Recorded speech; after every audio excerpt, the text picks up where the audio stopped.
사랑하는 여러분, 주님의 은혜와 평강이 삶에 함께 하시기를 바라고 축복합니다. 오늘 말씀은 누가복음 5장 17절에서 26절입니다. 사랑하는 여러분, 이번 주간에 우리가 누가복음을 계속 새벽마다 보았는데 예수님께서 요단강에서 세례 요한에게 세례를 받으시고 바로 광야에서 마귀에게 시험을 받으셨습니다. 우리가 말씀에서 보았지만 누가복음 4장 1절은 성령에게 이끌리어 마귀에게 시험을 받으시더라, 그렇게 말씀을 합니다. 그렇게 주님께서 성령에게 이끌리시며 마귀에게 시험을 받으시고 그 모든 시험을 말씀으로 이기셨습니다. 그리고 예수님이 누가복음 4장 14절을 보면 예수께서 성령의 능력으로 갈릴리에 돌아가시니 그 소문이 사방에 퍼졌고, 그렇게 말합니다. 예수님께서는 갈릴리 인근의 여러 회당에서 가르치시고 또 무사람들에게 칭송을 받으셨는데 예수님의 그러한 행적의 소문이 퍼지고 그 행적에 대해서 많은 사람들이 칭찬이 자자하게 되는 일들이 있었다, 그렇게 말씀을 하고 있습니다. 그렇게 예수님의 공생의 사역이 시작되는데 주님은 그 자라나신 곳 나사렛에 이르셨을 때 늘 하시던 대로 회당에 들어가셔서 성경을 읽으셨는데 그때 예수님이 읽으신 성경이 이사야서 61장이었습니다. 이사야서 61장을 보면 주 여호와의 영이 내게 내리셨으니 이는 여호와께서 내게 기름을 부으사, 그렇게 시작하는 그 성경의 이사야서 61장을 예수님께서 쭉 읽으시면서 공생의 사역을 시작하셨다, 그렇게 누가복음이 말씀을 하고 있습니다. 그렇게 시작된 예수님의 공생의 사역은 비록 길지 않은 3년이지만 모든 슬픈 자를 위로하고 가난한 자에게 복음을 전파하시고 마음이 상한 자, 포로된 자, 갇힌 자, 눈먼 자, 눌린 자, 그들에게 다시 보게 함을, 또 그들을 자유롭게 하는 하나님의 은혜의 해를 선포하는 사역이셨습니다. 이사야서 61장을 누가복음 4장에서 예수님 인용하셨는데 읽어보면 내용이 약간 다르죠. 내용이 약간 다른 것은 해석의 문제이지 전혀 문제가 있는 것은 아닙니다. 자세히 보면 가장 약한 자, 가장 슬픈 자를 위로하시며 그들에게 하나님의 은혜를 선포하셨다, 그 내용에 있어서 일치합니다. 그렇게 시작된 예수님의 공생애는 많은 자들을 고치시고 위로하시고 살리시는 그런 사역의 길이고 매우 고단한 사역이었습니다. 그래서 머리 둘 곳도 없고 머리 둘 시간도 없는 그런 고된 사역의 여정을 보내시게 됩니다. 예수님은 많은 병자를 치유하셨는데 예수님께로 수많은 귀신 들린 사람들이 데리고 왔죠. 예수님 그들을 다 만나시고 또 많은 병자들을 만나시고 그들을 고치시고 치유하셨습니다. 우리가 이번 주간에 읽은 누가복음에서도 예수님은 많은 병자들을 만나십니다. 이번 주간에 많은 병자를 만나셨죠. 이번 주간 주님께서 병자들을 만나신 말씀과 그리고 공생의 사역을 시작하시면서 제자를 부르는 말씀이 딱 겹쳐 있습니다. 섞여 있습니다. 순서대로 제자들 딱 병자 이렇게 아니고 다음 주간도 이어지지만 제자를 부르시고 병자를 고치고 제자를 부르고 병자를 고치고 이런 식입니다. 누가복음은 가장 먼저 예수님께서 시몬 베드로를 부르시는 장면을 소개하는데 이 부분에 이어지는 부분을 오늘 말씀을 통해 함께 나누려고 합니다. 지난 수요일이었거든요. 예수님께서 베드로를 부르셨습니다. 근데 시몬 베드로가 예수님을 만났을 때 베드로의 첫 마디가 뭐였냐면 주님 나를 떠나십시오라는 거였습니다. 주님 저를 떠나십시오라는 거였습니다. 떠나라는 말은 정말 떠나라는 말은 아니었겠죠. 하지만 주님 저 떠나십시오. 왜냐하면 제가 죄인이기 때문에. 이게 자신이 죄인이라는 게 너무 큰 겁니다. 만약에 그냥 자기 적당한 죄인이라고 생각했으면 떠나십시오 이렇게 얘기 안 했을 수 있을 겁니다. 자기가 너무 큰 죄인으로 여겨진 거죠. 그러니까 주님 떠나십시오. 그게 5장 8절인데 왜 베드로가 이런 말을 했을까요? 그리고 왜 누가복음은 이 시몬 베드로의 말을 기록하고 있겠습니까? 나를 떠나십시오. 예수님께서 제자들을 부르시는 이야기가 복음서마다 조금씩 다릅니다. 이 기록을 누군가 따라다니며 순서대로 나열한 게 아니기 때문에 다릅니다. 뭐 누가복음과 요한복음만 요 부분을 비교해봐도 시몬 베드로를 부르는 장면 매우 다르게 쓰여 있거든요. 시몬 베드로가 예수님의 무릎 아래 엎드려 주님께 고백을 하는 겁니다. 주여 나를 떠나소서 나는 죄인입니다. 그런데 사랑하는 여러분, 이게 모든 하나님의 사람들이 하나님을 만날 때 공통적 반응입니다. 누구나 그런 거죠. 누구나 하나님의 임재 앞에 정신을 못 차리고 누구나 하나님의 임재 앞에 엎드리고 누구나 그 하나님의 영광 앞에서는 자기 자신이 벌거벗은 듯이 드러나서 자신의 죄 때문에 까무라칠 지경이 되는 거죠. 내가 이렇게 죄인이었구나. 그걸 발견하는 게 믿음이 시작되고 믿음이 깊어지는 시작입니다. 하나님의 영광을 딱 경험해 보니까 하나님의 임재 앞에 나아가 보니까 와, 내가 완전히 죄인이구나. 이걸 너무 깊이 깨닫는 거죠. 그걸 잘 보여주는 장면이 이사야의 6장이 그걸 잘 보여줍니다. 이사야가 성전에서 하나님의 부름을 받았을 때 그때 이사야는 하나님의 그 놀라우심 앞에 서게 되는데 하나님의 영광이 가득한 그 하나님의 영광이 보좌에 가득한 그 환상을 이사야가 보게 되거든요. 그때 천사가 거룩하다, 거룩하다, 거룩하다. 그 영광이 온 땅에 충만하도다. 그렇게 천사가 노래합니다. 거룩하다, 거룩하다, 거룩하다. 그 영광이 온 땅에 충만하다. 이사야 6장 3절이거든요. 그러니까 그때 상황이 어떤지 보여주는 겁니다. 이사야가 성전에서 정신을 못 차리는 거죠. 하나님의 영광이 너무나 장엄하고 거룩하다, 거룩하다, 거룩하다. 그 영광이 온 땅에 충만하다. 그러니까 이사야가 정신이 없는 겁니다. 그때 이사야가 6장 5절에 보면 뭐라고 말하냐면 화로다 나여 망하게 되었도다 라고 말합니다. 나 망했어 라고 말하는 겁니다.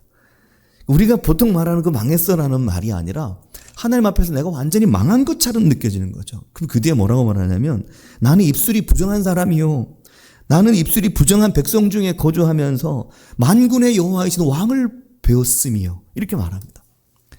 그 순간 이사야가 성전에서 하나님의 영광을 보면서 내가 얼마나 죄인인지 내가 얼마나 부정한 자인지 그걸 알게 된 겁니다.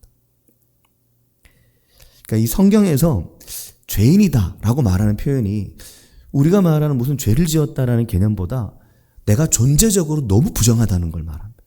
야, 내가 정말 부정하구나. 내가 정말 죄인이구나. 이걸 깨달은 거죠. 외마디 비명을 지르는 거였습니다.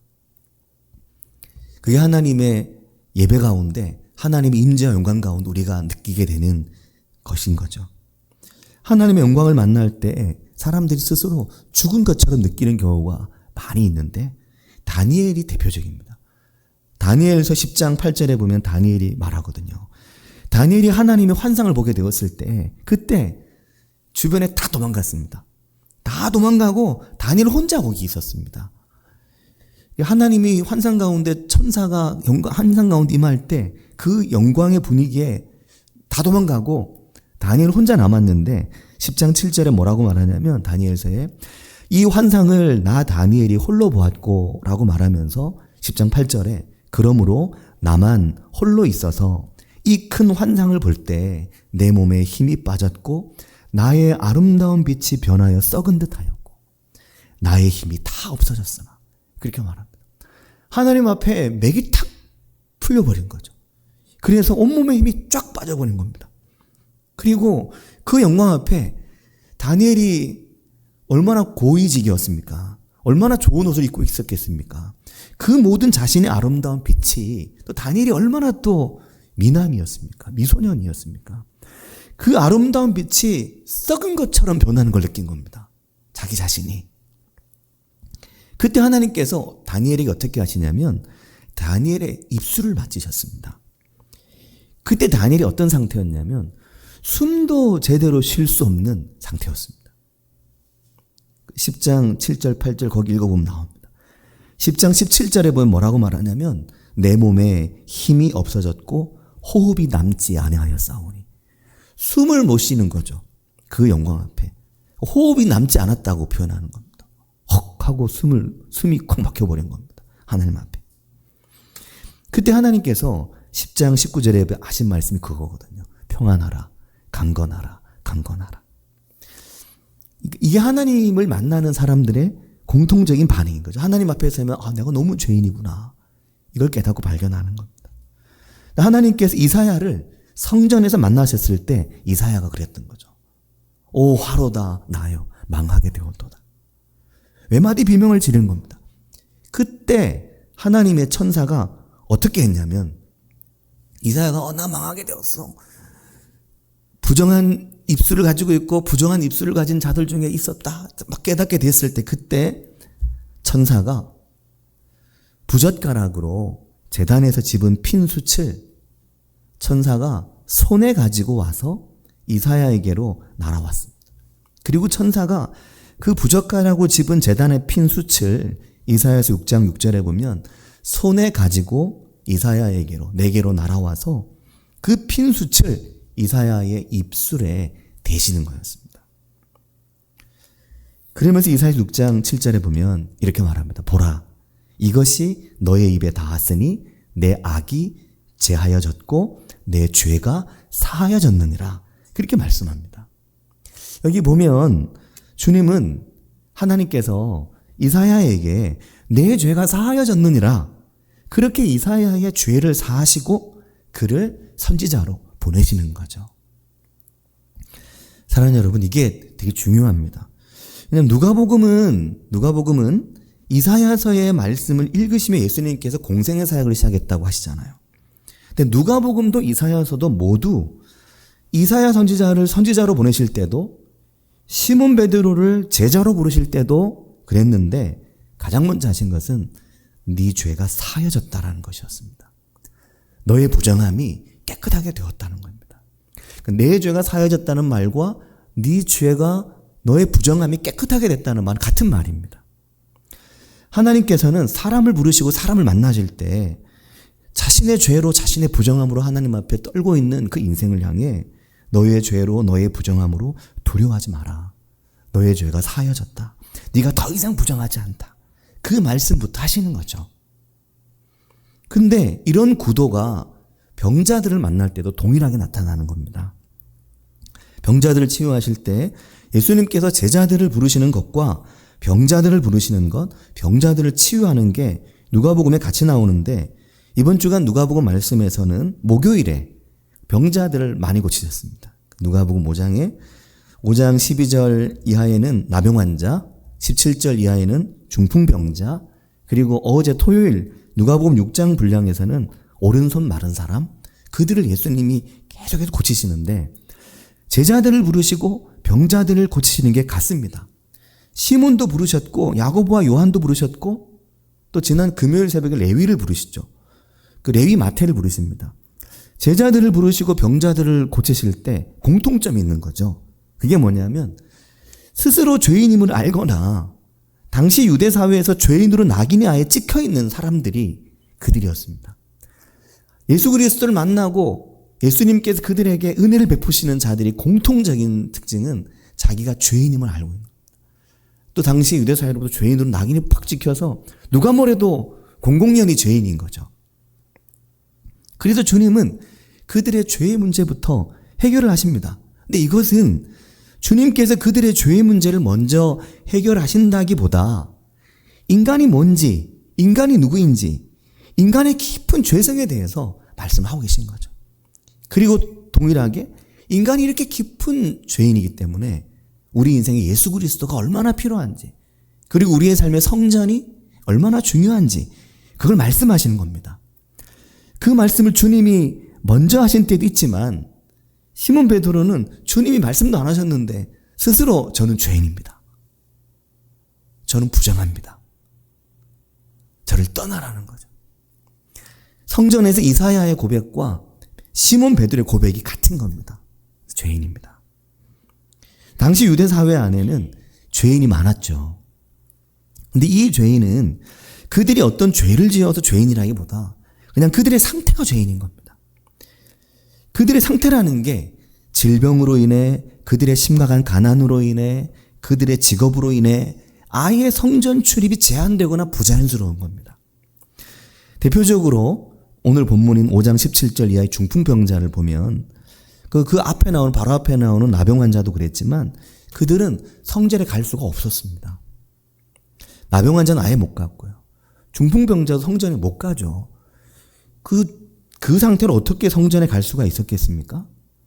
아예 갈 수 없었던 이들도 있고, 부정한 중에 갈 수 없는 자들도 있었고, 갈 수는 있지만 제약이 너무 많아 못 가는 이들도 있고, 사회적인 시선이 너무나 정죄가 많아서 갈 수 없는 이들도 있었던 겁니다.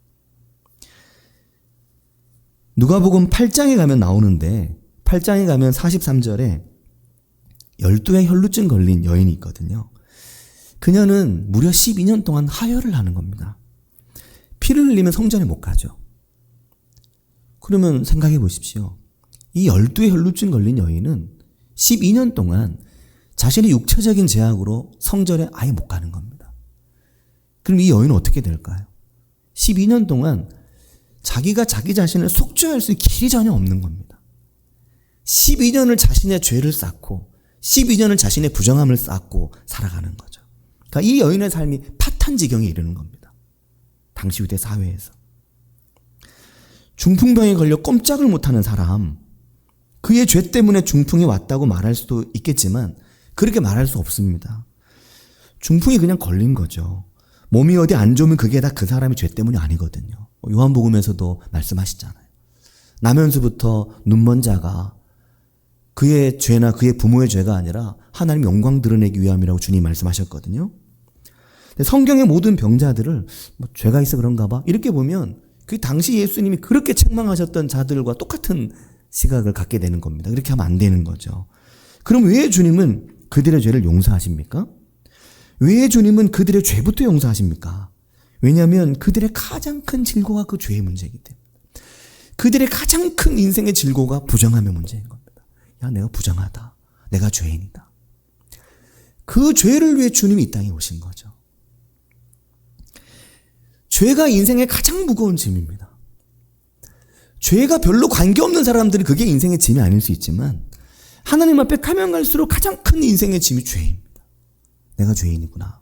내가 부정하구나.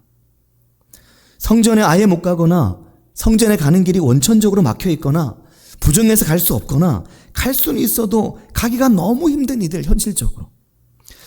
그 중풍병자의 몸으로 성전에 어떻게 가겠습니까? 상상을 해보면 그 중풍병자를 친구들이 어디에 이렇게 싣고 뭘 뜯고 예수님께 내려보냈습니까? 침상에 쉬는 그대로 예수님 계신 집의 지붕을 걷어내고 그 위로 내렸잖아요. 그럼 성전에 갈 때는 어떻게 가겠습니까?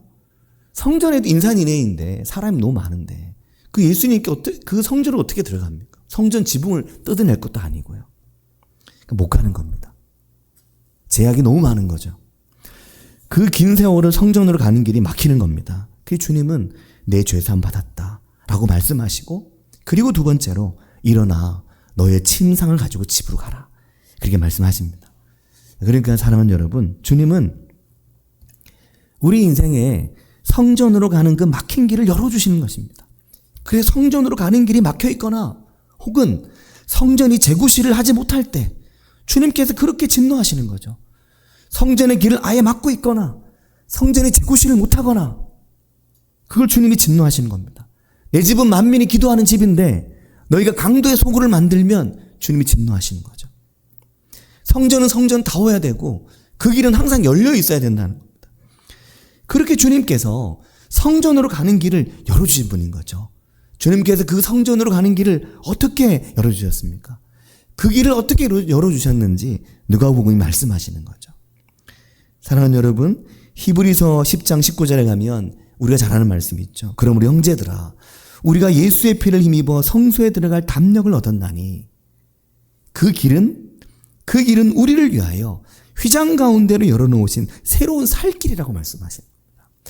그 새로운 살길에 대해서 말씀하시는 거죠. 그 길을 누가복음은 예수님께서 병자를 치유하시고 제자들을 부르시면서 그들의 인생의 죄를 사하시고 그들이 예수 그리스도를 통해 하나님의 은혜와 자비로 나아가는 길을 열어주시는 겁니다. 히브리서 10장 20절에 보면 휘장 가운데로 열어놓으신 새로운 살길이요 라고 말씀하는데 그 뒤에 뭐라고 말하냐면 휘장은 곧 그의 육체라고 말씀하시는 거죠. 자신의 몸을 찢어서 자신의 몸을 관통시켜서 예수님께서 자신의 몸을 버리셔서 십자가에 다시 다시고 그 육체 가운데로 살 길을 열어주시는 그 새로운 살 길을 하나님께서 우리 인생에 주셨다는 말씀을 하고 있는 겁니다.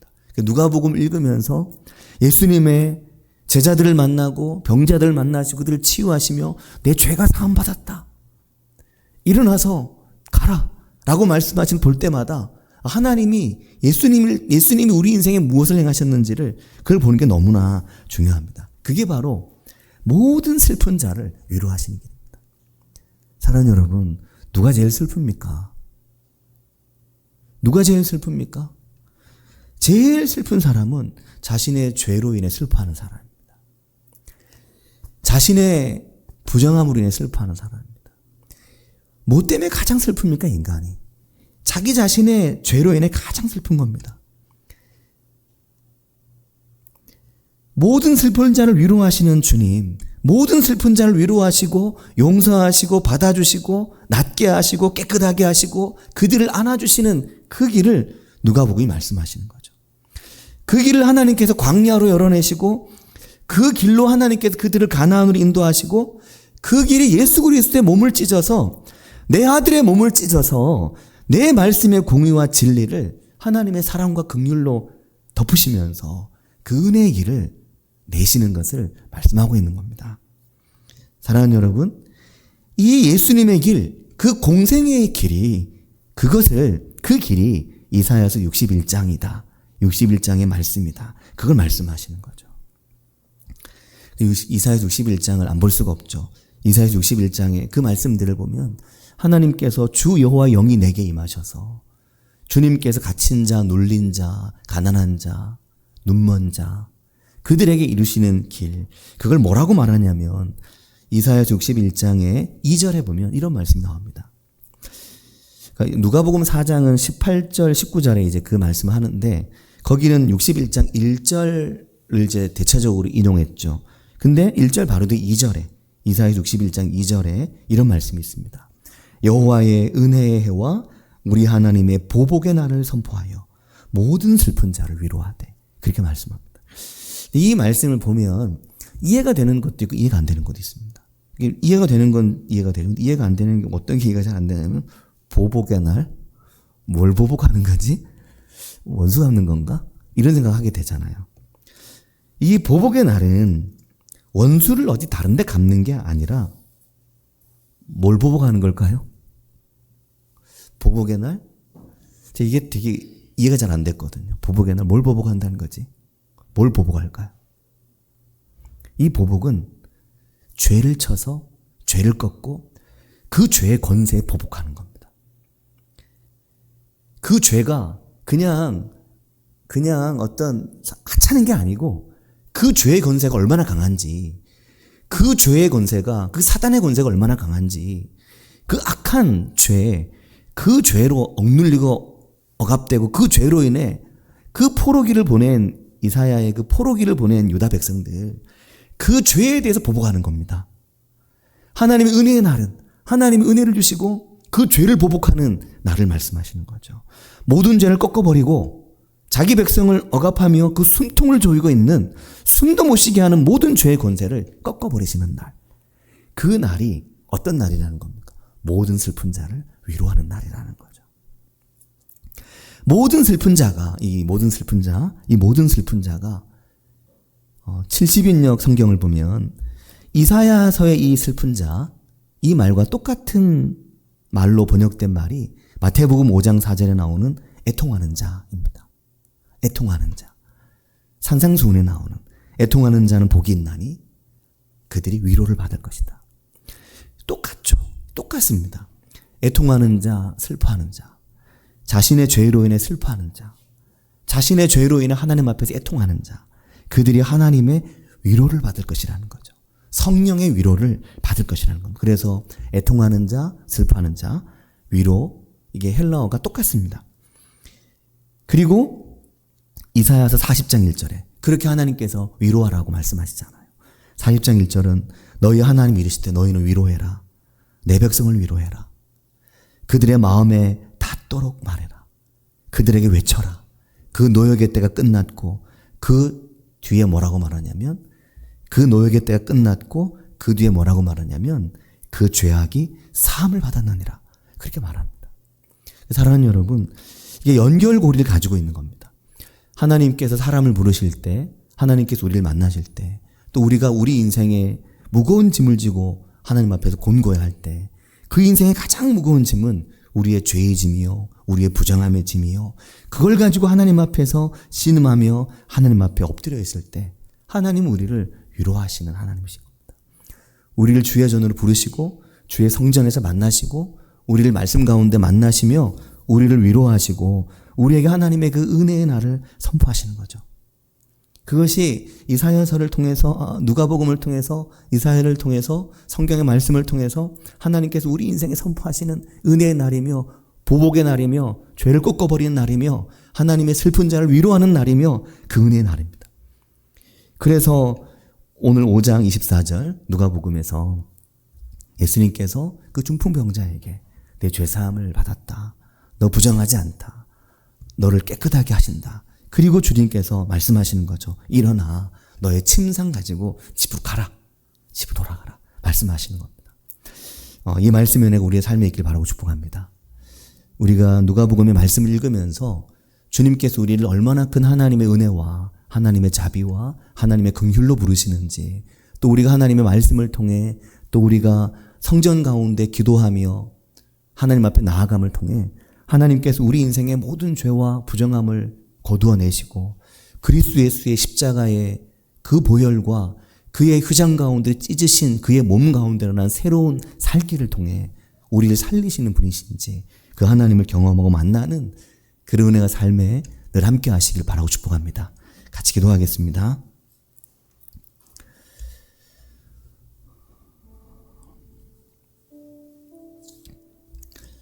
누가복음을 이렇게 읽으면서 예수님의 길을 잘 따라가 보면 예수님께서는 하나님께서는 누가복음의 말씀의 이 길을 통해서 우리에게 예수님을 통해 하나님 무엇을 말씀하시는지 점점 더 명확해집니다.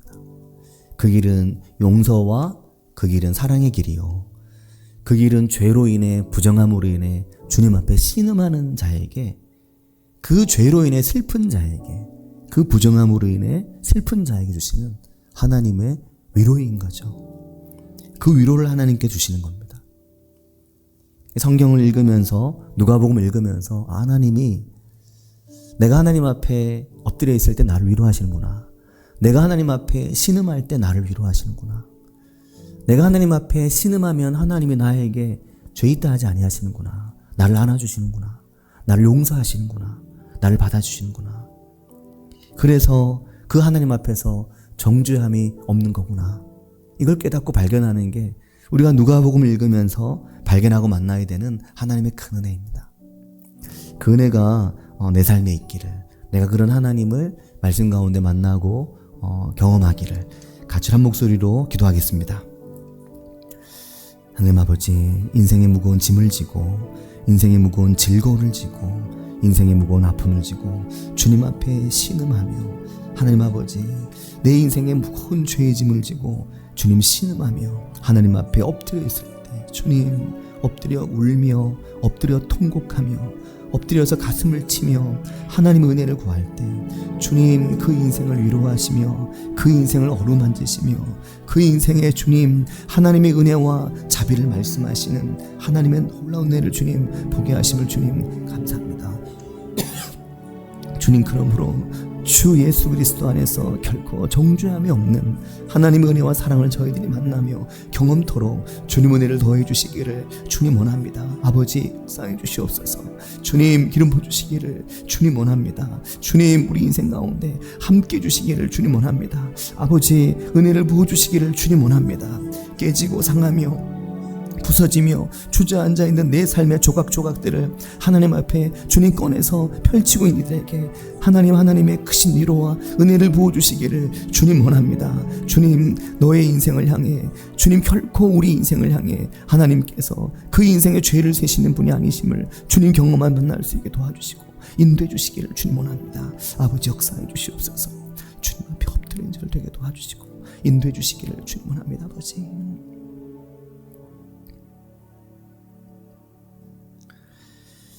하나님 아버지, 은혜와 사랑을 감사드립니다.